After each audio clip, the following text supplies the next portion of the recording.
ನಮಸ್ಕಾರ. ನೀವು ನೋಡ್ತಾ ಇದ್ದೀರಾ News18 ಡಿಜಿಟಲ್. ನಾನು ರಘುರಾಜ್. ಕುಂಬಾರನಿಗೆ ವರ್ಷ ದೊಣ್ಣೆಗೆ ನಿಮಿಷ ಎಂಬುವಂತಹ ಗಾದೆ ಮಾತನ್ನು ನೀವೆಲ್ಲ ಕೇಳಿರ್ತೀರಾ. ಅದೇ ರೀತಿಯಾಗಿದೆ ಕೋಲಾರ ಜಿಲ್ಲೆಯ ಶ್ರೀನಿವಾಸಪುರ ತಾಲೂಕಿನ ಮಾವು ಬೆಳೆಗಾರರ ಪರಿಸ್ಥಿತಿ. ವರ್ಷವಿಡೀ ಮಾವು ಬೆಳೆಯನ್ನು ಆರೈಕೆ ಮಾಡಿ ಇನ್ನೇನು ಮಾರುಕಟ್ಟೆಗೆ ಹೋಗಲಿಕ್ಕೆ ಕೇವಲ ಒಂದೇ ತಿಂಗಳು ಇರುವಂತಹ ಸಮಯದಲ್ಲಿ ಈಗಾಗಲೇ ನಿನ್ನೆ ಸುರಿದಂತಹ ಒಂದು ಮಳೆ ಇದೀಗ ಮಾವು ಬೆಳೆಯನ್ನು ಈಗ ನಾಶ ಕೂಡ ಮಾಡಿರ್ತಕ್ಕಂಥದ್ದು. ಹೌದು, ಕೋಲಾರ ಜಿಲ್ಲೆ ಶ್ರೀನಿವಾಸಪುರ ತಾಲೂಕಿನ ದೊಡ್ಡಮನದೊಡ್ಡಿ ಗ್ರಾಮ ಸೇರಿದಂತೆ ಆರಿಕುಂಟೆ ಈ ಒಂದು ಗ್ರಾಮಗಳ ವ್ಯಾಪ್ತಿಯಲ್ಲಿ ಸುರಿದಂತಹ ಮಳೆ ಏನಿದೆ ಸಂಪೂರ್ಣವಾಗಿ ಇದೀಗ ಮಾವು ಬೆಳೆಗಾರರ ಒಂದು ಸಂಕಷ್ಟಕ್ಕೆ ಅವರನ್ನು ಇದೀಗ ದುಡಿದಿರ್ತಕ್ಕಂಥದ್ದು. ಪರಿಣಾಮವಾಗಿ ಅಂದರೆ ಆಲಿಕಲ್ಲು ಸಹಿತ ಬಿರುಗಾಳಿ ಸಹಿತ ಸುರಿದಿರ್ತಕ್ಕಂಥ ಒಂದು ಮಳೆಗೆ ಈಗಾಗಲೇ ಮಾವು ಬೆಳೆ ಸಂಪೂರ್ಣವಾಗಿ ನೆಲಕಚ್ಚಿರ್ತಕ್ಕಂಥದ್ದು. ಈ ಒಂದು ಗ್ರಾಮಗಳ ವ್ಯಾಪ್ತಿಯಲ್ಲಿ ಸಾವಿರಾರು ಎಕರೆ ಪ್ರದೇಶದಲ್ಲಿ ಈಗಾಗಲೇ ಮಾವು ಬೆಳೆ ನಾಶ ಕೂಡ ಆಗಿರ್ತಕ್ಕಂಥದ್ದು. ಏನು ಈ ಒಂದು ಶ್ರೀನಿವಾಸಪುರ ತಾಲೂಕಿನ ದೊಡ್ಡಮನದೊಡ್ಡಿ ಗ್ರಾಮ ಜೊತೆಗೆ ಆರಿಕುಂಟೆ ಗ್ರಾಮ ಈ ಒಂದು ಗ್ರಾಮಗಳಲ್ಲಿ ಏನು ಬೆಂಗಳೂರು ತಳಿಯ ಒಂದು ಮಾವನ್ನು ರೈತರು ಯಥೇಚ್ಛವಾಗಿ ಬೆಳೆದಿರತಕ್ಕಂಥದ್ದು. ಸುಮಾರು 600 ಹೆಕ್ಟೇರ್ ಪ್ರದೇಶಕ್ಕೂ ಹೆಚ್ಚಿನ ಒಂದು ಪ್ರದೇಶದಲ್ಲಿ ಇದೀಗ ಮಾವು ಕೂಡ ನಾಶ ಆಗಿದೆ. ನಿನ್ನೆ ಮಧ್ಯಾಹ್ನ 3 ಗಂಟೆಯಿಂದ ರಾತ್ರಿ ಇಡೀ ಸುರಿದಂತಹ ಒಂದು ಮಳೆಯಿಂದಾಗಿ ಬಹಳಷ್ಟು ಕಡೆ ಬೆಳೆ ಕೂಡ ನಾಶ ಆಗಿರ್ತಕ್ಕಂಥದ್ದು. ಪ್ರಮುಖವಾಗಿ ಈ ಒಂದು ದೊಡ್ಡಮನದೊಡ್ಡಿ ಗ್ರಾಮದ ಹೊರವಲಯದಲ್ಲಿ 100 ಎಕರೆಯಲ್ಲಿ ಮಾವು ಬೆಳೆ ನಿಂತಿರತಕ್ಕಂಥದ್ದು. ಈಗಾಗಲೇ ಈ ಒಂದು ಮಾವು ಬೆಳೆಯನ್ನ ಸುಡು ಬಿಸಿಲಿಂದ ರಕ್ಷಣೆ ಮಾಡಿಕೊಳ್ಳಿಕ್ಕೆ ರೈತರು ಟ್ಯಾಂಕರ್ನ ಒಂದು ನೀರಿನ ಕೂಡ ಮೊರೆ ಹೋಗಿದ್ರು. ಜೊತೆಗೆ ಕೀಟನಾಶಕಗಳನ್ನು ಸಿಂಪಡಣೆ ಮಾಡಿ ತಮ್ಮ ಬೆಳೆಯನ್ನು ರಕ್ಷಣೆ ಮಾಡ್ಕೋಬೇಕು. ಯಾಕಂತ ಹೇಳಿದ್ರೆ ಈಗಾಗಲೇ ಮಳೆಯ ಒಂದು ಅಭಾವ ಕೂಡ ಇತ್ತು. ಜೊತೆಗೆ ಏನು ಮರಗಳಿಗೆ ಒಂದು ನೀರಿನ ಅವಶ್ಯಕತೆ ಕೂಡ ಇತ್ತು. ಹಾಗಾಗಿನೇ ಟ್ಯಾಂಕರ್ಗಳ ಮೂಲಕ ಏನು ಗಿಡಗಳಿಗೆ ಒಂದು ನೀರನ್ನು ಹಾಕಿ ಮಾವು ಬೆಳೆಯನ್ನು ಸಂರಕ್ಷಣೆಯನ್ನು ಮಾಡ್ಕೊಳ್ತಾ ಇದ್ರು. ತಮ್ಮ ಒಂದು ಮಕ್ಕಳ ರೀತಿ ಮಾವು ಬೆಳೆಯನ್ನು ಕಳೆದ 1 ವರ್ಷದಿಂದ ರೈತರು ಕೂಡ ಸಾಕಿ ಸಲಹುತ್ತಾ ಇದ್ರು. ಆದರೂ ಕೂಡ ಏನು ನಿನ್ನೆ ಸುರಿದಂತಹ ಒಂದು ಮಳೆ ಏನಿದೆ ಮಾವು ಬೆಳೆಗಾರರ ಎಲ್ಲ ಒಂದು ಏನು ಆಸೆಗಳನ್ನು ಈಗಾಗಲೇ ನುಚ್ಚು ನೂರು ಕೂಡ ಮಾಡಿರ್ತಕ್ಕಂಥದ್ದು. ಈ ನಿಟ್ಟಿನಲ್ಲಿ ನಿನ್ನೆ ಸುರಿದಂತಹ ಒಂದು ಆಲಿಕಲ್ಲು ಸಹಿತ ಜೊತೆಗೆ ಬಿರುಗಾಳಿ ಸಹಿತ ಮಳೆಯಿಂದಾಗಿ ಮಾವು ಬೆಳೆ ನೆಲಕಚ್ಚಿರ್ತಕ್ಕಂಥದ್ದು. ಜೊತೆಗೆ ನಾವು ಗಮನಿಸಬಹುದು ಈಗಾಗಲೇ ಮಾವು ಬೆಳೆಗೆ ಉತ್ತಮ ಒಂದು ಬೆಲೆ ಕೂಡ ಇದೆ. ಆಂಧ್ರ ಮತ್ತೆ ರಾಮನಗರ ಮಾರುಕಟ್ಟೆಯಲ್ಲಿ ಈಗಾಗಲೇ ಉತ್ತಮ ಬೆಲೆ ಕೂಡ ಇರತಕ್ಕಂಥದ್ದು. ಈ ನಿಟ್ಟಿನಲ್ಲಿ ಇನ್ನೂ 1 ತಿಂಗಳು ಅಂದರೆ ಮೇ ತಿಂಗಳ ಅಂತ್ಯಕ್ಕೆ ಈ ಒಂದು ಮಾವೇನಿದೆ ಮಾವು ಮಾರುಕಟ್ಟೆಗೆ ಹೋಗಬೇಕಾಗಿದೆ. ಆದರೆ ಈ ನಿಟ್ಟಿನಲ್ಲಿ ಸುರಿದಂತಹ ಒಂದು ಮಳೆ ಏನಿದೆ ಆ ಮಳೆ ಈಗ ಎಲ್ಲ ಒಂದು ರೈತರ ಒಂದು ಆಸೆಗಳನ್ನು ಕೂಡ ಚುನೂರು ಮಾಡಿರ್ತಕ್ಕಂಥದ್ದು. ಈ ನಿಟ್ಟಿನಲ್ಲಿ ಈ ಒಂದು ಶ್ರೀನಿವಾಸಪುರ ತಾಲೂಕಿನ ದೊಡ್ಡಮನದೊಡ್ಡಿ ಗ್ರಾಮದಲ್ಲಿ ಇದೇ ಒಂದು ಮಾವು ಬೆಳೆಯನ್ನು ನಂಬಿ ವಾರ್ಷಿಕವಾಗಿ ಬೆಳೆಯ ಒಂದು ಆಸರೆಯಲ್ಲಿ ರೈತರು ಜೀವನವನ್ನು ಕೂಡ ಮಾಡ್ತಾ ಇದ್ದಾರೆ. ಈ ನಿಟ್ಟಿನಲ್ಲಿ ಏನು ಸುರಿದಂತಹ ಒಂದು ಮಳೆ ಏನಿದೆ ಆ ಒಂದು ಮಳೆಯಿಂದಾಗಿ ಏನು ಬೆಂಗಳೂರು ತಳಿಯ ಮಾವು ಏನಿದೆ ಈಗ ನೆಲಕ್ಕೆ ಉದುರಿರ್ತಕ್ಕಂಥದ್ದು. ಮರಗಳ ಒಂದು ಅಡ್ಡಿ ನಾವು ಗಮನಿಸಬಹುದು. ಮಾವು ಬೆಳೆ ಈಗಾಗಲೇ ಮಾವು ಫಸಲು ಈಗಾಗಲೇ ನೆಲಕ್ಕೆ ಉದುರಿ ಈಗ ನಷ್ಟಕ್ಕೆ ಒಳಗಾಗಿರ್ತಕ್ಕಂಥದ್ದು. ಲಕ್ಷಾಂತರ ರೂಪಾಯಿ ಒಂದು ಬಂಡವಾಳವನ್ನು ಕೂಡ ಈ ಒಂದು ಮಾವು ಬೆಳೆ ಮೇಲೆ ರೈತರು ಕೂಡ ಹಾಕಿದ್ದಾರೆ. ಜೊತೆಗೆ ಕೀಟನಾಶಕವನ್ನ ಖರೀದಿ ಮಾಡಲಿಕ್ಕೆ ಅಂತಾನೆ ಸಾಲ ಸೌಲಭ್ಯ ಮಾಡಿ ಕೀಟನಾಶಕ ಮಳಿಗೆಗಳಿಂದ ಕೀಟನಾಶಕಗಳನ್ನು ಖರೀದಿ ಮಾಡಿ ಈ ನಿಟ್ಟಿನಲ್ಲಿ ರೈತರು ಈ ಒಂದು ಮಾವಿಗೆ ಸಿಂಪಡಣೆ ಮಾಡಿ ಒಂದಷ್ಟು ಮಾವನ್ನ ಉಳಿಸ್ಕೊಂಡಿದ್ರು. ಯಾಕೆ ಅಂತ ಹೇಳಿದ್ರೆ ನಾವು ಗಮನಿಸಬಹುದು ಕಳೆದ ವರ್ಷದಿಂದ ಇಲ್ಲಿವರೆಗೂ ಕೂಡ ಮಾವು ಬೆಳೆದಿರ್ತಕ್ಕಂಥ ರೈತರಿಗೆ ಯಾರಿಗೂ ಕೂಡ ಲಾಭವೂ ಕೂಡ ಸಿಕ್ಕಿಲ್ಲ. ಕಾರಣ ಏನು ಅಂತ ಹೇಳಿದ್ರೆ ಹವಾಮಾನ ವೈಪರೀತ್ಯದಿಂದ ಈಗಾಗಲೇ ಕಾಯಿ ಕಚ್ಚುವ ಸಮಯದಲ್ಲಿ ಬಹಳಷ್ಟು ಕಾಯಿ ಕೂಡ ಉದುರು ಹೋಗಿರ್ತಕ್ಕಂಥದ್ದು. ಮತ್ತೊಂದು ಕಡೆ ರೋಗ ಬಾಧೆಯಿಂದ ಮಾವನ್ನ ಉಳಿಸ್ಕೊಳ್ಳುವಂಥ ನಿಟ್ಟಿನಲ್ಲಿ ರೈತರು ಬಹಳಷ್ಟು ಒಂದು ಹರಸಾಹಸವನ್ನು ಕೂಡ ಪಟ್ಟಿರ್ತಕ್ಕಂಥದ್ದು. ಈ ನಿಟ್ಟಿನಲ್ಲಿ ಈಗ ಉಳಿದಿರ್ತಕ್ಕಂಥ ಬೆಳೆನಾದರೂ ರಕ್ಷಣೆ ಮಾಡಿಕೊಳ್ಳುವಂಥ ನಿಟ್ಟಿನಲ್ಲಿ ಏನು ಟ್ಯಾಂಕರ್ನಿಂದ ನೀರನ್ನು ಸರಬರಾಜು ಮಾಡತಕ್ಕಂಥದ್ದು. ಜೊತೆಗೆ ಏನು ಮಾವಿಗೆ ಒಂದು ಕೀಟನಾಶಕಗಳನ್ನು ಸಿಂಪಡಣೆ ಮಾಡಿ ಬಿಸಿಲಿಂದ ಮಾವನ್ನ ರಕ್ಷಣೆ ಮಾಡಿಕೊಳ್ಳುವಂಥ ನಿಟ್ಟಿನಲ್ಲಿ ರೈತರು ಬಹಳಷ್ಟು ಒಂದು ಹರಸಾಹಸವನ್ನು ಕೂಡ ಪಟ್ಟಿದ್ರು.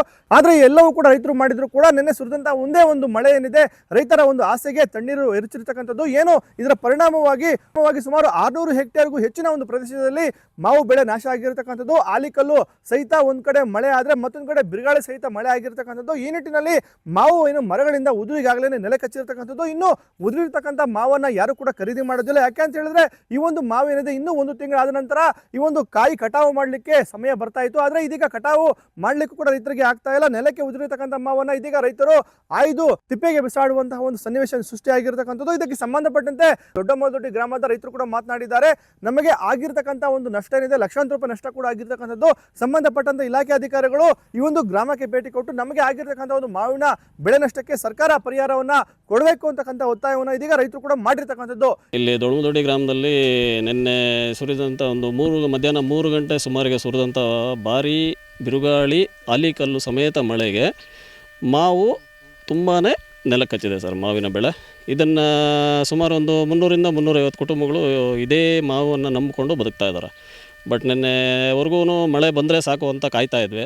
ಬಟ್ ನಿನ್ನೆ ಬಂದಂತೆ ಇದ್ದಕ್ಕಿದ್ದಂತೆ ಬಂದಂಥ ಮೊದಲನೇ ಮಳೆ ಇದು. ಆ ಮೊದಲನೇ ಮಳೆನೇ ರೈತರಿಗೆ ತುಂಬಾ ನಷ್ಟ ಮಾಡಿಬಿಟ್ಟಿದೆ ಸರ್. ಈ ಒಂದು ನಷ್ಟಕ್ಕೆ ನಾವು ಏನು ಮಾಡಬೇಕು ಅಂತ ಅರ್ಥ ಆಗದಿರ ಈಗ ತಮ್ಮ ಮೊರೆಯಿಂದ ಸರ್ಕಾರಕ್ಕೆ ಒಂದು ವಿಜ್ಞಪ್ತಿ ಮಾಡ್ತಾಯಿದ್ದೀವಿ. ಲಕ್ಷಾಂತರ ರೂಪಾಯಿ ಬಂಡವಾಳ ಅಂತೂ ಹಾಕಿದ್ದೀವಿ ಸರ್. ಔಷಧಿ ಅಂಗಡಿನಲ್ಲಿ ಸಾಲ ತಂದಿದ್ದೀವಿ. ಸಾಲ ತಂದು ಮೆಡಿಸನ್ ಹೊಡೆದಿದ್ವಿ. ಡಿಸೆಂಬರಿಂದನೇ ಔಷಧಿ ಹೊಡೆದಿದ್ದೀವಿ. ಆದ್ರೂ ಇದರಲ್ಲಿ ಮಳೆ ಇಲ್ದಿದ್ದ ಕಾರಣಕ್ಕೆ ಏನು ಮಾಡಿದ್ವಿ ಅಂದರೆ ನೀರುಗಳನ್ನು ಟ್ಯಾಂಕರ್ಗಳಿಂದ ಹೊಡಿತಾ ಇದ್ವಿ ಸರ್. ಒಂದು ಟ್ಯಾಂಕರ್ಗೆ 700-800 ರೂಪಾಯಿ ಕೊಟ್ಟು ಓಡಿಸಿದ್ವಿ. ಅದರಲ್ಲೂ ಏನೂ ಪ್ರಯೋಜನ ಆಗದಿರ ಆಗೋಯ್ತು. ಮಳೆ ಬಂದರೆ ಸಾಕು ಅಂತ ಕಾಯ್ತಾಯಿದ್ವಿ. ನಿನ್ನೆ ಬಂದಿರೋ ಮಳೆ ಈ ಥರ ಮಾಡಿಬಿಟ್ಟಿದೆ.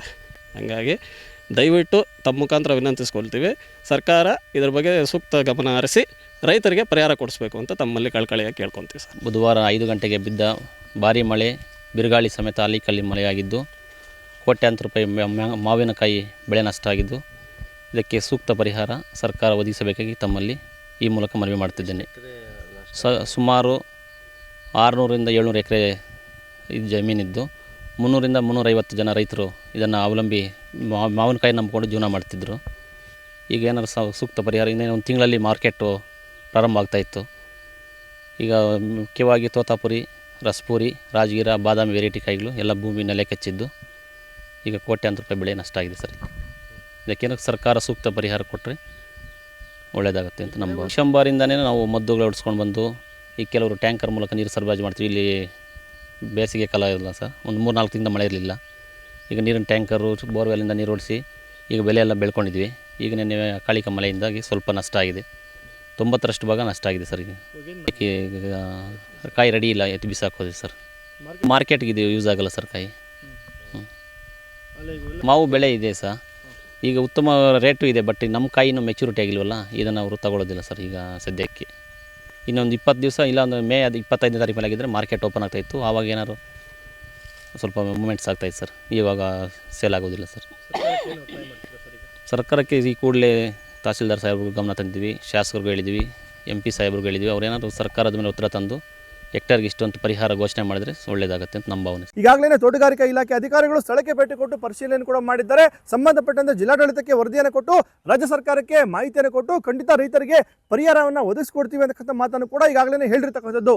ಒಟ್ಟಾರೆಯಾಗಿ ಕೋಲಾರ ಜಿಲ್ಲೆಯ ಶ್ರೀನಿವಾಸಪುರ ತಾಲೂಕಿನ ಬಹಳಷ್ಟು ಕಡೆ ಈಗಾಗಲೇ ಆಲಿಕಲ್ಲು ಸಹಿತ ಬಿರುಗಾಳಿ ಮಳೆಗೆ ಬಹಳಷ್ಟು ಕಡೆ ಮಾವು ಬೆಳೆ ನಾಶ ಆಗಿರ್ತಕ್ಕಂಥದ್ದು. ಪರಿಣಾಮವಾಗಿ ರೈತರು ಲಕ್ಷಾಂತರ ರೂಪಾಯಿ ಬಂಡವಾಳವನ್ನು ಹಾಕಿ ಇನ್ನೇನು 1 ತಿಂಗಳಲ್ಲಿ ಮಾವು ಮಾರುಕಟ್ಟೆಗೆ ಈ ಒಂದು ಮಾವನ್ನು ರವಾನೆ ಮಾಡಲಿಕ್ಕೆ ರೈತರು ಎಲ್ಲ ರೀತಿಯಲ್ಲಿ ಕೂಡ ಸಜ್ಜಾಗ್ತಾ ಇದ್ರು. ಮತ್ತೊಂದು ಕಡೆ ಏನು ಮಳೆ ಒಂದು ಕೊರತೆ ಇತ್ತು, ಆ ಒಂದು ಪ್ರದೇಶದಲ್ಲಿ ರೈತರು ಏನು ಟ್ಯಾಂಕರ್ ನೀರಿನ ಒಂದು ಸರಬರಾಜು ಮಾಡಿ ಆ ಒಂದು ಭಾಗದಲ್ಲಿ ಮಾವನ್ನು ಉಳಿಸ್ಕೊಳ್ಳಿಕ್ಕೆ ರೈತರು ಬಹಳಷ್ಟು ಒಂದು ಹರಸಾಹಸವನ್ನು ಪಟ್ಟಿದ್ರು. ಆದರೆ ಕಳೆದ ರಾತ್ರಿ ಸುರಿದಂತಹ ಒಂದೇ ಒಂದು ಮಳೆಯಿಂದಾಗಿ ಈಗಾಗಲೇ ಎಲ್ಲ ಒಂದು ಮಾವು ಕೂಡ ನೆಲೆ ಕಚ್ಚಿರ್ತಕ್ಕಂಥ ಇದರ ಒಂದು ಪರಿಣಾಮವಾಗಿ ಸುಮಾರು 600 ಹೆಕ್ಟೇರ್ಗೂ ಹೆಚ್ಚಿನ ಪ್ರದೇಶದಲ್ಲಿ ಮಾವು ಬೆಳೆ ನಾಶವಾಗಿದ್ದು, ರಾಜ್ಯ ಸರ್ಕಾರ ಇದಕ್ಕೆ ಸ್ಪಂದಿಸಿ ನಮಗೆ ಒಂದು ಪರಿಹಾರವನ್ನು ಕೊಡಲಿ ಅಂತಕ್ಕಂಥ ಒತ್ತಾಯವನ್ನು ಇದೀಗ ರೈತರು ಮಾಡ್ತಾ ಇರತಕ್ಕಂಥದ್ದು. ರಘುರಾಜ್, ನ್ಯೂಸ್ 18, ಕೋಲಾರ. ನಿರ್ಭೀತ, ನಿಷ್ಪಕ್ಷಪಾತ, ವಿಶ್ವಾಸಾರ್ಹ ಸುದ್ದಿಗಳಿಗೆ ಮತ್ತೊಂದು ಹೆಸರಾಗಿರೋ ನ್ಯೂಸ್ 18 ಕನ್ನಡ ಈಗ ಆಪ್ನಲ್ಲೂ ಲಭ್ಯ ಇದೆ. ದಯವಿಟ್ಟು ಇಲ್ಲಿರೋ QR ಕೋಡ್ ಅನ್ನು ಸ್ಕ್ಯಾನ್ ಮಾಡಿಕೊಂಡು ಆಪ್ ಡೌನ್ಲೋಡ್ ಮಾಡೋದಕ್ಕೆ ಮರಿಬೇಡಿ. ನಿಮ್ಮ ಬೆಂಬಲ ಹೀಗೆ ಸದಾ ನಮ್ಮೊಂದಿಗಿರಲಿ. ಧನ್ಯವಾದ.